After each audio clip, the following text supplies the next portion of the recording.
No doubt it's a setback. நான் already told உங்கள்கிட்ட. அது வந்து அவர்கள் கேட்டது நடக்கலை, அவர்கள் எதை தடுக்க விரும்பினாலும் அது தடுக்கப்படலைன்னா அது வந்து செட்பேக் தான், அதில் நோ டவுட்.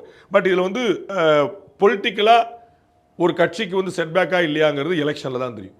எலெக்ஷனில் தோத்தா செட்பேக். எலெக்ஷன் நம்ம வந்து உங்களுக்கு ஞாபகம் 2006 எலெக்ஷனில் ஏடிஎம்கே தோத்துருச்சு.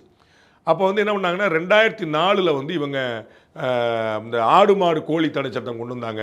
அதுதான் பெரிய பிரச்சனையாக போச்சு. எஸ், அது மதமாற்ற தடை சட்டம், ஆடு மாடு கோழி சட்டம், குடும்பத் தலைவருக்கு வந்து ரேஷன் கார்டு போட்டோன்னா அதுதான் காரணம். 2004 பார்லிமெண்ட் எலெக்ஷனில் தோத்தோன்னே 40-40 டிஎம்கே ஜெயிச்சிட்டாங்க. அப்போ உடனே மொத்தமாக எல்லாத்தையுமே முழுசாக மாற்றிட்டாங்க. அதற்கும் இதற்கும் எந்த சம்மந்தம் இல்லை. அதே 2006 வந்து 65 சீட் வந்துட்டாங்க, 2009 வந்து நல்லா ஜெயிச்சிட்டாங்க, 2011 ஆட்சிக்கே வந்துட்டாங்க. ஸோ ஒரு எலெக்ஷனில் நிலைமை மாறிடுச்சு. ஆனால் எல்லாருக்கும் என்ன வச்சு அந்த ஆடு மாடு கோழி சட்டம் வந்து மக்கள் கொந்தளிச்சிட்டாங்க, மதமாற்ற தடை சட்டம் சிறுபான்மை கொந்தளிச்சு, அது இருக்கவே இருக்காது. கூட்டணியிலேருந்து பல காரணங்கள் இருக்கலாம், ஆனால் அந்த பயம் வந்துடும். இவ்வளோதான் நீங்கள் பார்க்க முடியாது. அப்போ வந்து ஒரு இன்ன காரணத்தினால அது என்ன காரணம், இது எலெக்ஷன் ரிசல்ட்டில் தான் செட்பேக்காக இல்லையான்னு தெரியும். பொலிட்டிக்கலி முன்னாடி பின்னாடி வரலாம் ஒவ்வொரு ரவுண்டு தான். இந்த ரவுண்டில் வந்து ஃபைனல் எதுவுமே கிடையாது. இந்த no round is a final round. அது அடுத்தடுத்த ரவுண்ட்.